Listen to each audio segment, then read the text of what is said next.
आजकल social media का ज़माना चला हुआ है। सोशल मीडिया के जितने फायदे हैं, सोशल मीडिया का उतना ही नुकसान भी है। ऐसा ही आज की इस घटना में हुआ है। एक लड़के ने फेसबुक पर लड़की बनकर दूसरी लड़की को फंसाया और फिर दोस्तों उसके साथ प्रेम प्रसंग बनाने की कोशिश की। जब उसने मना कर दिया तो उस लड़की की धारदार हथियार से हत्या करके दूसरी मंजिल से छलांग लगाकर अपने हाथ पैर तुड़वा लिए।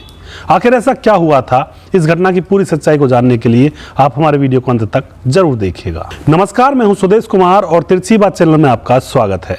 दोस्तों, यह घटना है मध्य प्रदेश के इंदौर के गीता नगर की कृष्णा अपार्टमेंट के 3rd फ्लोर की यह घटना है।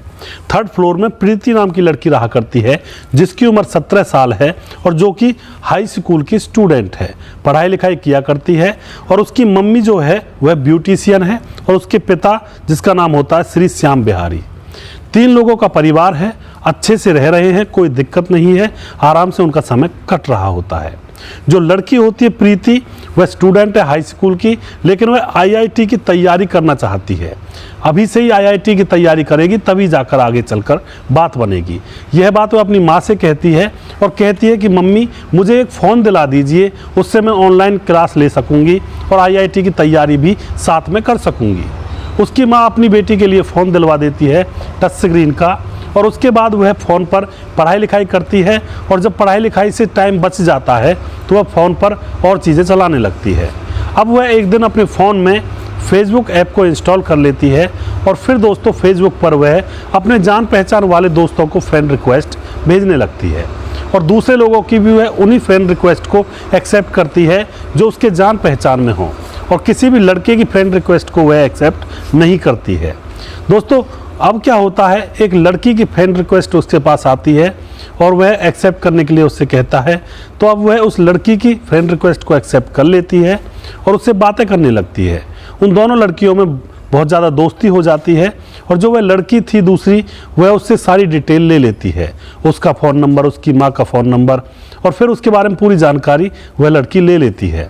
अब कुछ दिनों के बाद जब उन दोनों में गहरी दोस्ती हो जाती है तो जो दूसरी साइड से लड़की की आईडी थी वह बताती है कि मैं लड़की नहीं, मैं लड़का हूँ और मेरा नाम है राहुल यादव, मेरी उम्र है 25 साल और मैं तुमसे प्यार करने लगा हूँ। दोस्तों, जैसे ही यह बात प्रीति सुनती है तो एकदम से अचंभे में हो जाती है कि यह तो लड़की थी और मैंने इसको घर की सारी बातें बता दी और यह लड़का निकला। तो वह उसकी आईडी को ब्लॉक कर देती है, उसको गाली वगैरह दे करके और डांट करके कि मैं तुमसे बात नहीं कर सकती। और दोस्तों, यहाँ पर जो राहुल यादव होता है, उसने उसके फ़ोन नंबर वगैरह, उसकी मम्मी का फ़ोन नंबर वगैरह, ये सारी चीज़ें ले ली थी पहले ही। अब वह प्रीति के पास बार बार फ़ोन करता है, उससे बार बार कहता है कि मैं तुमसे प्यार करता हूँ, मैं तुमसे मिलना चाहता हूँ।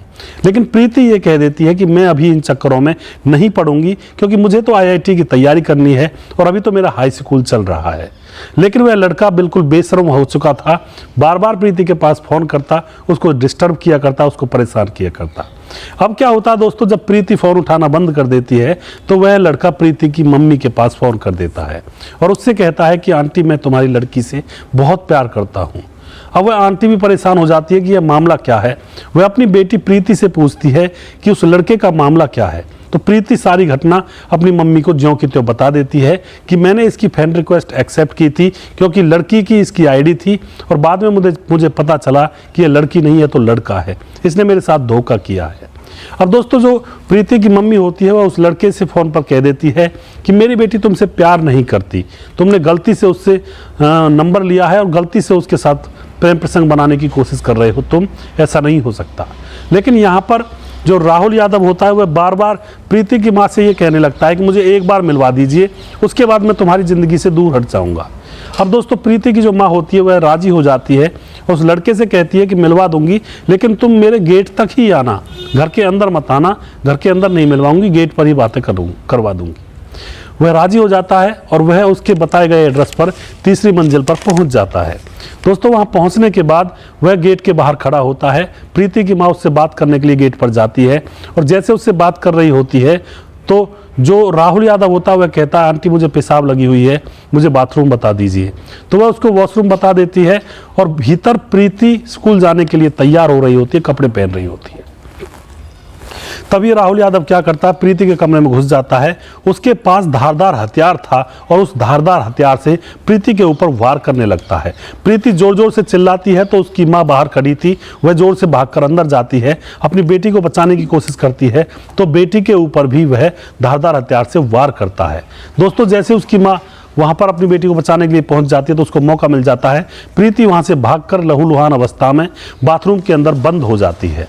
अब दोस्तों, जैसे उनका चिल्लाना सुनते हैं लोग तो आस पड़ोस के लोग वहां पर इकट्ठा होने लगते हैं, उस बिल्डिंग के बाहर आकर खड़े हो जाते हैं, उस फ्लैट के।